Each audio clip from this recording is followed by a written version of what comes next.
So, come on then, let's hear it for national service. So you actually think this is a great policy? I think it is a brilliant policy, and I'm not the only one that thinks it's a brilliant policy. You know, far-right fascists like Rory Stewart have also supported it. David Lammy, that awful bigot called David Blunkett, the former Labour Home Secretary. Now Lord Blunkett has supported it. That far-right think tank called Demos has supported it.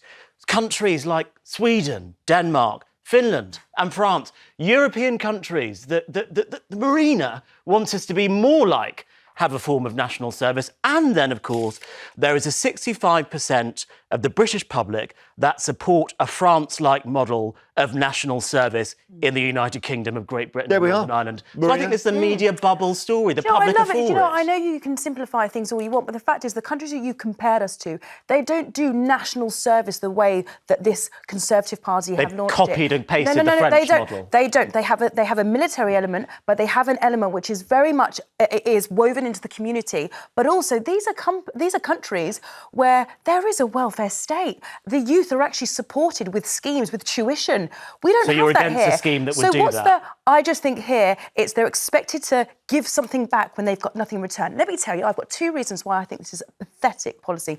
This policy which will never go anywhere, by the way. It's literally been brought in to try and attract back Tory voters that feel disenfranchised and to win back reform voters, right? Two reasons I think this policy is disgusting. One is it's coming from a government who apparently want to instill good values into our young people, which is a bit rich, coming from a government that broke their own laws, that lie, that are corrupt. All right, Marina, we've heard all of this before. And my second reason, I don't care. 25 days of volunteering in your community, helping with the RNLI. Let's do a second. And my second reason, is the second reason better than the first? It's because this is purely to pander to a demographic an older demographic who never did national service. Well, that's democracy. Right? They never did national service. They had the benefit of the property boom, of free tuition, of freedom of movement, and they want our teenagers to be forced into doing this, and they've enjoyed precisely none of the above. So just to catch you up with it, it's probably one of the most eye-catching policy reveals ever. The Prime Minister pledged to introduce a new mandatory form of national service for all 18-year-olds if he wins the election. You'll have to choose between either going into the military or volunteering for organisations such as the police and fire service. So either way, you're going to wear a uniform. We'll have a look at the details in a moment. Government says it hopes it will give youngsters life-changing opportunities to learn real-world skills. It did bring us back, though, to Monty Python. Now, today we're going to do marching up and down the square. That is, unless any of you got anything better to do. Sarge? Yes, Wycliffe, what is it? Well, I'm learning the piano. Learning the piano? Yes, Sarge. And I suppose you want to go and practice, eh? Marching up and down the square, not good enough for you, eh? Well... Right, off you go!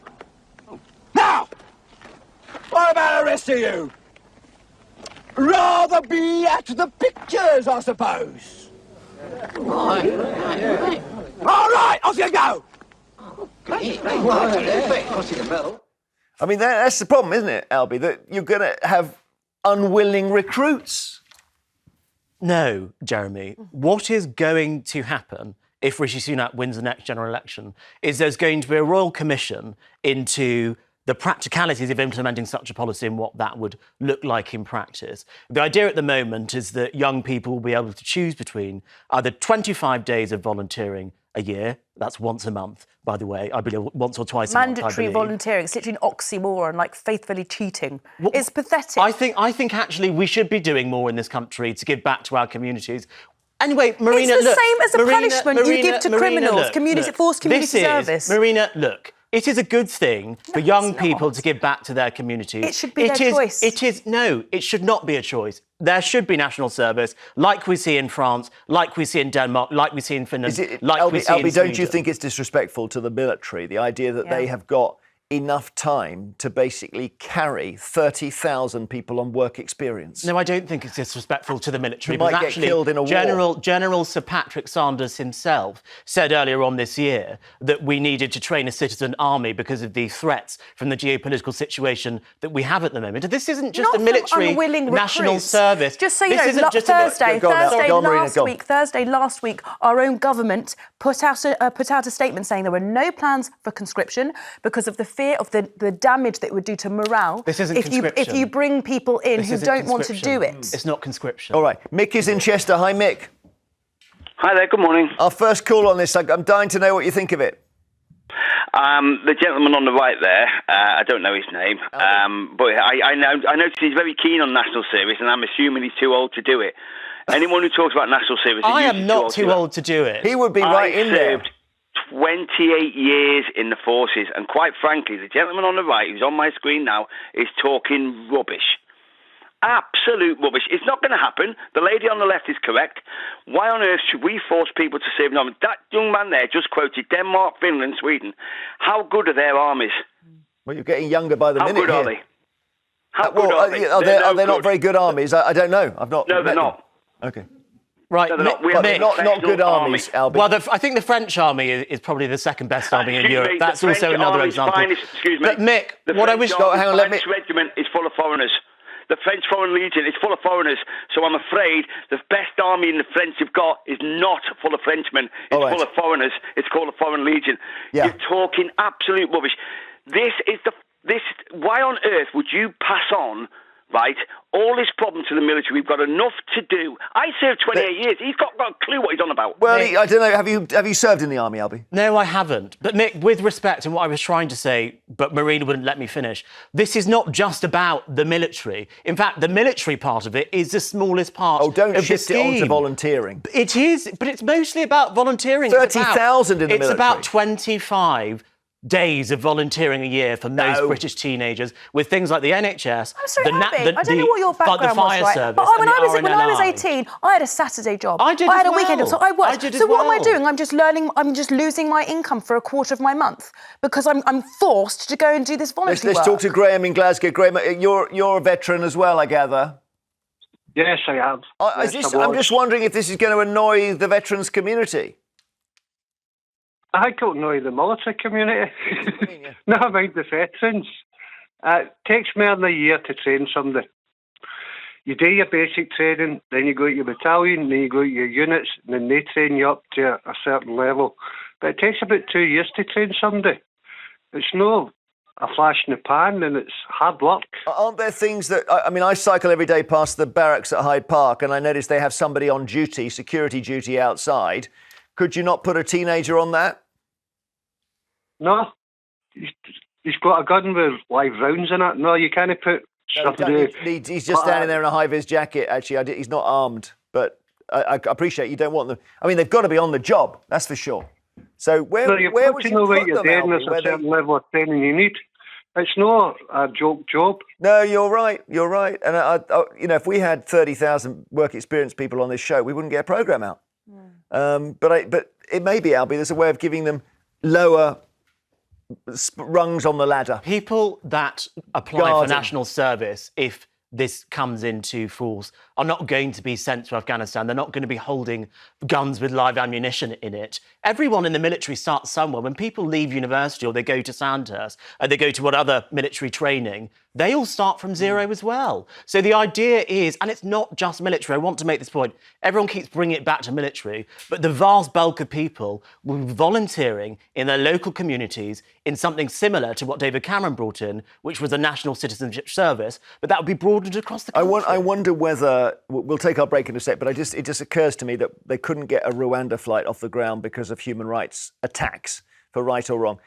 If you start compelling kids to volunteer, there may be a human They're rights compelled to go element to there. school. Yeah, no, true. Yes, but these are 18-year-olds. know. So with school, the sanction is on the parents if they don't go to school. If they're 18 here and they refuse to go, what's the sanction going to be? Well, I think there should be a sanction. That's what the Royal Commission is going to find out. Oh, Albie, it's so authoritarian and desperate. Come on. OK, after the Sanctions. break. So welcome back. We're live on Channel 5 with Marina and Albie, and later we're asking if it's cruel to own a pug. I'm going to be joined by a pug owner and the pug First, more calls on whether we should bring back national service. Oh, my goodness, everyone wants to talk about this. 0207 862 2222. We have got a poll running on X, formerly Twitter, that you can vote in now. Just search Jeremy Vine on 5 and I will put that result up later. The government say this will give youngsters a renewed sense of pride in the country. Labour say it's a desperate gimmick that's only needed because the Conservatives have hollowed out the military, and they put out this poster here where, who is it, Kitchener, that famous, or Earl Haig? Who's that a spoof on? Lord Kitchener, I gather, which is a sort of First World War thing. We need your kids. So let's just have a look at what this big policy reveal entails and the stakes, which are very, very high. The question really is, can you say to Gen Z, you're in the army now, and just put hats on them, or are they still going to be on their phones if you do that? That is the question. Now, to look at this, we should go back and we should look at what happened after the end of the Second World War. Because in 1945, we were beginning to demobilise on a grand scale. And there we still had national service, though. This is what's so interesting. So they realised that as the demobilisation happened, they needed troops for, Attlee, the Prime Minister, said, for Germany and Palestine and India. OK? So in 1947, Attlee brought in a new law. In 1949, it became a fact. National service came back. In 1950, it was lengthened. It never included women, by the way. In 1960, it was finally stopped 5 years before I was born. And in 63, the very last people came out of national service. So that maybe Rishi Sunak visualises these, and the headline, and in 2025, Rishi Sunak brought it back in again. Maybe that's what he visualises. But will that be the reality? Let us look at the policy he's proposing. So from 2025, 12 months with the armed forces or cyber defence. It will involve residential stays at army barracks or other military facilities around the UK for 30,000 youngsters. Albie will want me to add these two letters, or, because there is an alternative, volunteer work 1 weekend a month for a year. What would that be? Well, special constable, firefighter, lifeguard, delivering prescriptions for the elderly. And the big question is whether, and I don't mean to sound unfair on Gen Z here, but whether they have the aptitude to join the army, whether they're up for it, because you don't make somebody a soldier just by putting a beret on them. And it may be Rishi Sunak looks at this and thinks, you know what? This isn't going to work. This is not a fighting force. But by that stage, the election has been and gone. And let's be really honest about this, Albie. This is a shake of the dice for the general election. And afterwards, if they win, it'll be cancelled, won't it? No, I think if Rishi Sunak wins the next general election, which I think is looking tricky at the moment, that'll be the reason, if the policy doesn't go ahead, that it won't go ahead, is if the Tories lose. This is. I want to remake the point. This is a good policy. This is something that left-wing people like David Lammy and David Blunkett have supported. Something which Demos have supported. No, exactly the same model, Marina. And actually, you talk about young people not wanting to get involved in their communities, not wanting to get involved in this sort of thing. Last year, 30% of all 14-year-olds did the Duke of Edinburgh Bronze Award, which involves a volunteering segment. So all this is really doing is saying rather than volunteer. Yes, but I don't think it should be voluntary. I think it should be mandatory. Let me come to you in a sec, Marina, but let's just go to a couple of callers. Ian in the Black Isle. Now, hang on. Off the Highlands, Ian? Yeah, it's just north of Inverness. Wow. So what are you thinking on the Black Isle? And well worth a visit, I might add. It sounds like it. Well, all I can say is I don't know the details of this national service thing that Rishi Sunak's bringing forward, but I spent 6 years of my school life, many, I'm 72 now, many years ago, and through that cadet thing, and I guess that the national service won't be too far removed from what you'll learn. I got map reading, I got survival on the hills, I got life saving, I got team building, I got leadership skills, and I got problem solving, along with many other talents that I learned, and I've retained them. Yep. So what's wrong with that? Well, they should be. I mean, young people should be able to use a compass, Marina. Oh, come on, Jeremy. This is just so ridiculous. Again, I'm all for these sort of support, like skills and training and development, but you can't force people to do it. 30,000 places in the military, right, for these people, for these 18-year-olds. The rest of these people will be forced to do volunteer work, forced to not earn any money to do this work. Let me show you who agrees with you, Marina. This guy.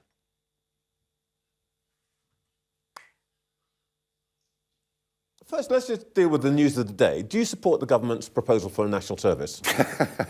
They don't support it either. It's a joke, isn't it? I mean, look, what you do, you get a focus group of half a dozen reform voters in a room, and the chairman says, now, what about national service? Oh, I think it's a very good idea. The rest say, yeah, actually, not a bad idea. Oh, policy. So, you know, I mean, look, when you're a weak leader, and Sunak is not a leader in any way at all, you're a follower. So you follow what the focus groups say, and you say, by doing this, I can attack the reform vote. That's what it's all about. And look, it's totally impractical. You and Farage. Do you know what? Even a stopped clock is right.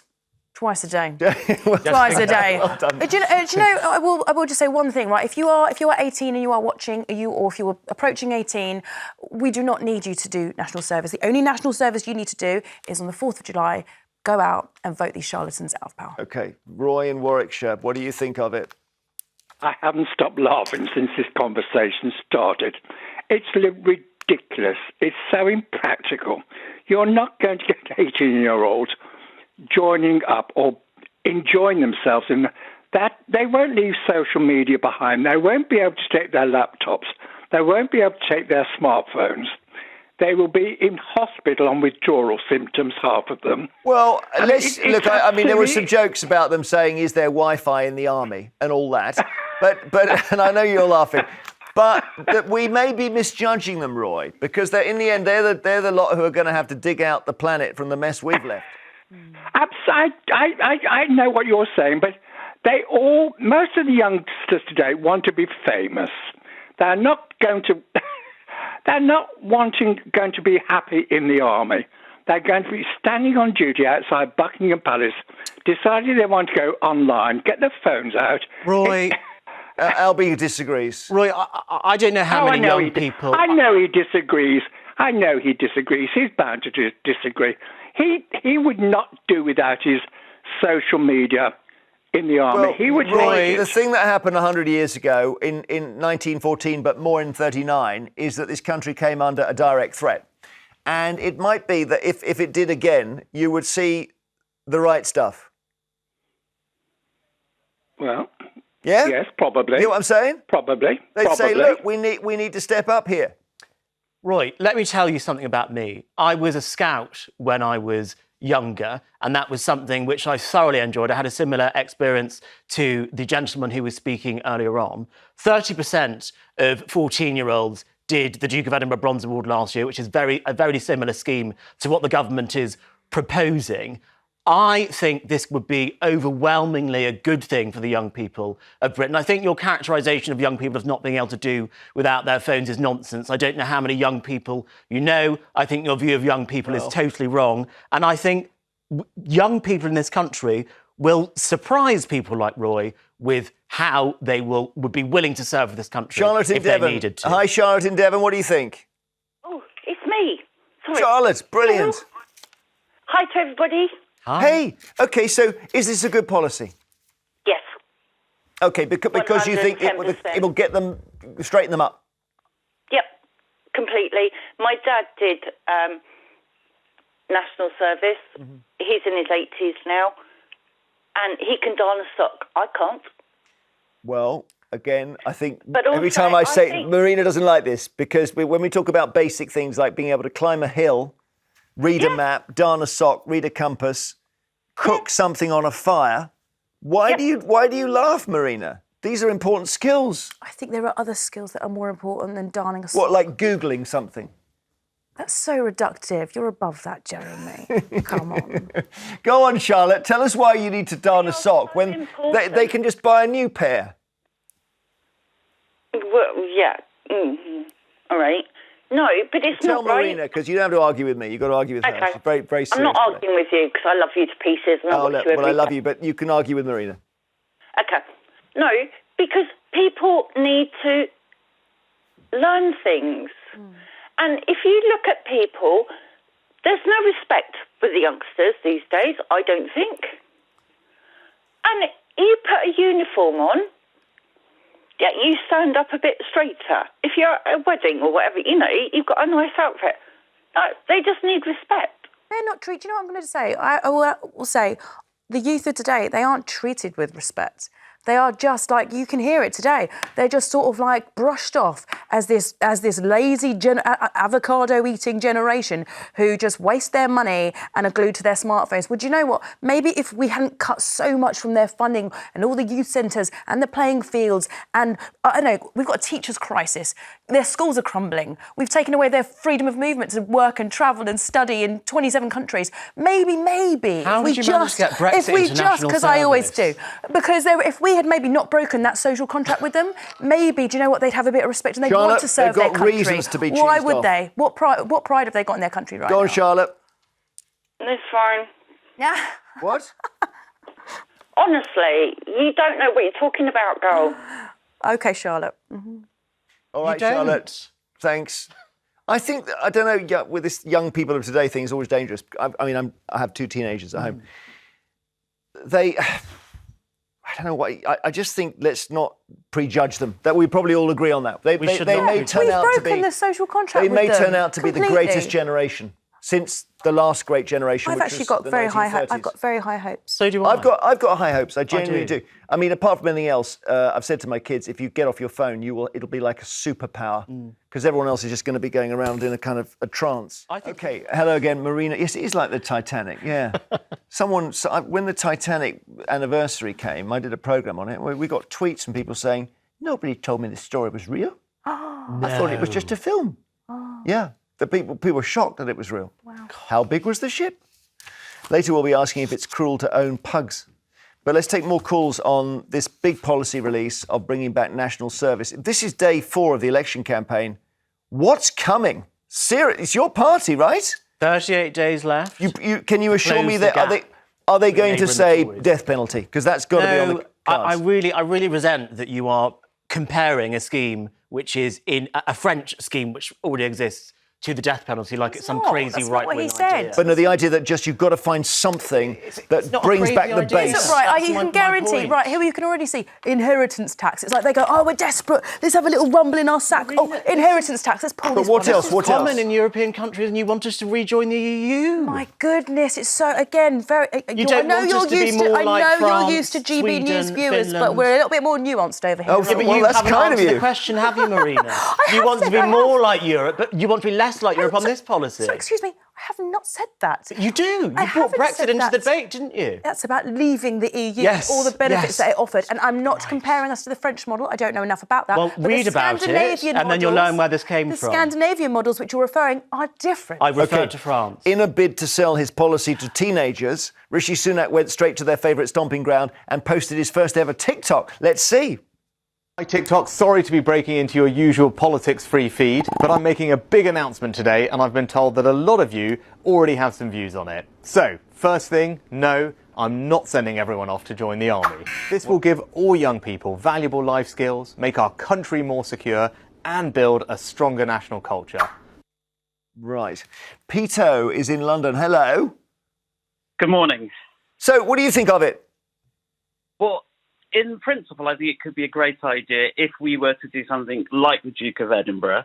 But my concern is, I guess, with safeguarding for young people going into the institutions that have been identified as being racist, homophobic, misogynistic. And who's going to kind of look after these young people when there's a culture that needs to be addressed before we think of You're people thinking of in. a young 18-year-old woman being barked at by a sergeant major, and I would have thought they got the processes in place to keep her safe, surely. Well, it's not just the young woman. I mean, I'm thinking of the tweets and the WhatsApp groups and the culture there. So we're sending them into a culture that already has issues, and I think that's what I'd be concerned about. It's the quality of the mentors, the training that they have to deal with these young people coming in. Quickly. You touched upon something very important there, because if all our services were running like clockwork, this could maybe be like work better. But they're threadbare, and the idea that you've got all these people in these like local government or wherever just waiting to take on these unwilling interns, no, it's for the birds. Thank you, Pito. Michelle in Hertfordshire, do you think it's a good idea? Yes, absolutely. Tell us why. My son was in the, he was drafted into the Greek army at the age of 18, 19 years of age. Wow. He only did a 9-month tour there. He was on the borders of Turkey, so they were watching him and he was watching them. But to be honest with you, Jeremy, I'm sorry. Good morning, panel. Sorry, I'm just a bit nervous. When did your son do this? Was it the 70s then or later? No. He 2012. Oh, I see. Okay, so it's after the whole Cyprus thing blew up. He's basically walking up and down the border, right? Yes, watching them, watching him. Yeah. But he, I think the young lady Marina, is it? Marina Purkiss, yeah. Yep, she was saying something about lack of respect. I think that's the word she used with regards to lack of respect shown to teenagers. But turn the tables, and what respect do they have for the older generation who were drafted into war without, being given the option to. To volunteer. Let me just take one more. Sorry, Michelle, thank you. Sorry, my love. I just wanted to take one more call. Jamie in Hampshire, hi. Hello. Go on, quickly. What do you think? It's ridiculous. I'm a retired commander, been involved with training with naval recruits. Our basic training is 14 weeks. That's just to get into our uniform and actually to be adept with a personal weapon. Understood. Thank you, Jamie. Later we'll ask if